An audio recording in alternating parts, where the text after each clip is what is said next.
قال الله تبارك وتعالى في الكلام المجيد والفرقان الحميد أعوذ بالله من الشيطان الرجيم بسم الله الرحمن الرحيم يا أيها الرسل كلوا من الطيبات واعملوا صالحا إني بما تعملون عليم.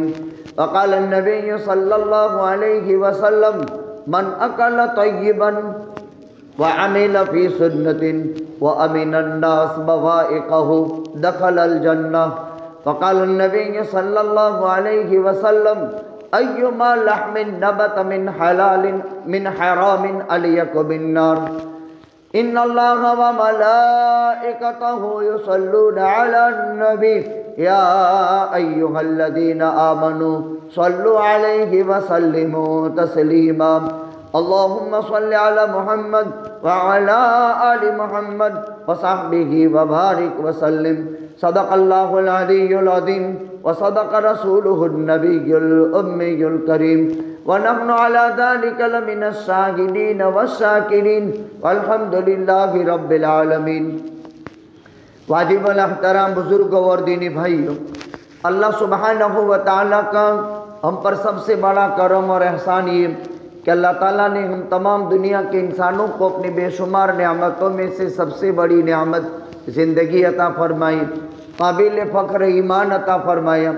امام الانبیاء تاجدار مدینہ سرور کائنات فخر موجودات آقائے مکی مدنی حضرت محمد الرسول اللہ صلی اللہ علیہ وسلم کا امتی بنایا. اور اللہ تعالیٰ نے ایک مسلمان بھائی کی تعزیتی مجلس میں اپنے مقدس گھر میں جس کو مسجد کہتے ہیں دین کی بات کہنے اور سننے کی نسبت سے جمع ہونے کی توفیق عطا فرمائی. میرے بزرگوں، اس وقت میں نے قرآن مقدس کی ایک مختصر سی آیت کریمہ اور نبی کریم صلی اللہ علیہ وسلم کے احادیث میں سے دو روایتیں پڑھی ہیں. آیت میں اور حدیث میں ایک مضمون بیان کیا گیا ہے جس پر مختصر روشنی آپ حضرات کی خدمت میں پیش کر دیتے ہیں. اللہ تعالیٰ نے انبیاء اور رسول پر اپنا ہدایت نامہ، آسمانی تحفہ، کتابی اور صحیفے کی شکل میں نازل کیا ہے. 100 صحیفے ہیں، 4 کتابیں ہیں. یہ آسمان سے اترے ہوئے تحفے ہیں. کتاب اللہ کی ہے، پیغمبر کا قلب اطہر منتخب ہے، واسطہ پھر تعلیم جبریل ہے، معلم حقیقی اللہ کی ذات ہے.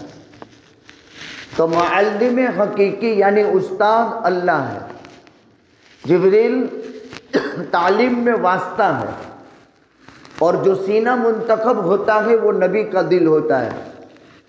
یہ بہت بڑا فرق تعلیم اور ایجوکیشن میں ہے کہ معلم حقیقی اللہ کی ذات ہے. وہ اپنا علم کسی سینے میں بھرنے سے پہلے اس سینے کو اور اس قلب کو ٹٹولتا ہے کہ میری امانت، میرا علم اس سینے کے اندر محفوظ کیا جائے گا. تو وہ دل کو اللہ ٹٹولتے ہیں، اس کو پرکھتے ہیں، اور اس دل میں اللہ اپنا علم بھرتا ہے. یہ ہے علم آخرت، یہ ہے علم قرآن. قرآن سے پہلے 3 کتابیں آ چکی،